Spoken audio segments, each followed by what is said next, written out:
বন্ধু বেকারত্ব জ্বালা। তোমরা হয়তো ভিডিওর পার্ট 1 দেখেই ফেলেছো, পার্ট 2 কবে আসবে আজকের ভিডিওতে আলোচনা হবে। তাই জন্য ভিডিওটি স্কিপ না করে ফুল ভিডিওটি দেখতে থাকো বন্ধুরা। ভিডিওর শুরুতে দেখো এখানে রিয়াজের বাবা কিভাবে কষ্ট করে আসে এদিকে কাজ করে, আর এসে এখানে দরজার সামনে বসে যায়, বলছে প্রচুর গরম, আমাকে এক গ্লাস প্লিজ জল দাও। তখনই দেখো কিভাবে রিয়াজ এই ডায়েরিটি নিয়ে বাইরে চলে যাচ্ছে ইন্টারভিউ দেওয়ার জন্য। তখনই বাবা এখানে থামতে বলে বলছে কোথায় যাচ্ছিস, বলছে ইন্টারভিউ দেওয়ার জন্য। কিন্তু দেখো কিভাবে এখানে তার বাবা সকাল সকাল বকা দিচ্ছে ছেলেটাকে, বলছে তুই যে এর আগের বার ইন্টারভিউ দিতে গেছিলিস ওখানে কি ঝগড়া করে এসেছিস, আবারও যাচ্ছিস ঝগড়া করার জন্য নাকি। তখনই দেখো কিভাবে রিয়াজ চলে এসেছে আবারও ইন্টারভিউ দেওয়ার জন্য।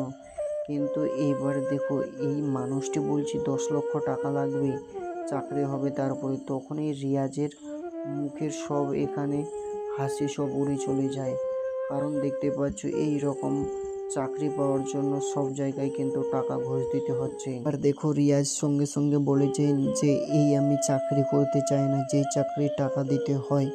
রিয়াজ কিন্তু এখানে বারবার করে বলছে তোমরা এইগুলো টাকা কি করবে, তোমরা কি এইগুলো টাকা কোনো সরকারকে দেবে। তখনই দেখো কীভাবে এখানে বেশি বেশি ঝগড়া ঝামেলা হয়। তাই জন্য এখানে দারোয়ানকে ডেকে নেয়। দারোয়ান এসে সঙ্গে সঙ্গেই রিয়াজের হাত ধরে এখানে টানতে থাকে, বলছে স্যার বাইরে চলো বাইরে চলো। কিন্তু রিয়াজ তো এখান থেকে যেতে চায় না। এখানেও ঝগড়া করে রিয়াজ তার পরের দিন বাড়ি যায়। আর দেখো রিয়াজের বাবা রিয়াজের উপরে রেগে যায়, বলছে বাপের হোটেলে খেলে না ঠিক এইরকমই লাগবে। কোনো নিজের একটা বোন আছে, সে বোনটাকে বিয়ে দিতে হবে সেই টেনশন নেই। তুই চাকরি করতে গেলি, তোর কাছে টাকা চাইলে তুই অফিসারের সঙ্গে ঝামেলা করে চলে আসছিস। তখনই দেখো কিভাবে তার মেয়ে বলছে বাবা একটু দাঁড়াও না। তখনই তার বাবা প্রচুর রেগে যায় আর কান্না করছে, বলছে কি বুঝবে আমার কষ্ট, আমি যেদিন মরে যাব সেদিন বুঝবে সে আমার কষ্টটা কতটা আমি কষ্ট করছিলাম।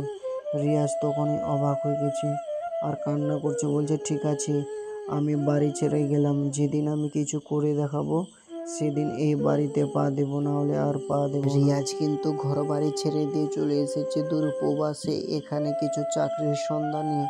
কিন্তু এদিকে নতুন শহরে এসে কোথায় যাবে কোথায় কি করবে কিছুই বুঝে পাচ্ছে না।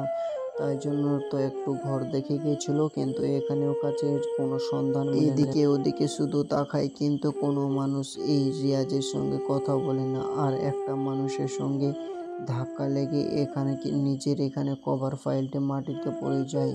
কিন্তু দেখো এদিকে তবুও রিয়াজ ওই মানুষটির সঙ্গে ঝগড়ায় না ঝামেলায় রাস্তায় ঘুরে বেড়ায়। কিন্তু দেখো এদিকে একটি পেপসিওয়ালা মানুষ কীভাবে কষ্ট করে কাজ করছিল, রিয়াজ সেই রাস্তা দিয়ে হাঁটে যাচ্ছিল। তখনই রিয়াজের চোখে পড়ে এই মানুষটি। তখনই মানুষটির পাশে চলে এসে রিয়াজ আর ধাক্কা মেরে দিচ্ছে, বলছে এটা কি, আরে এই মানুষটি তো একাই উঠাতে পারছে না, চলো আমি এর ধাক্কা মেরে দিই।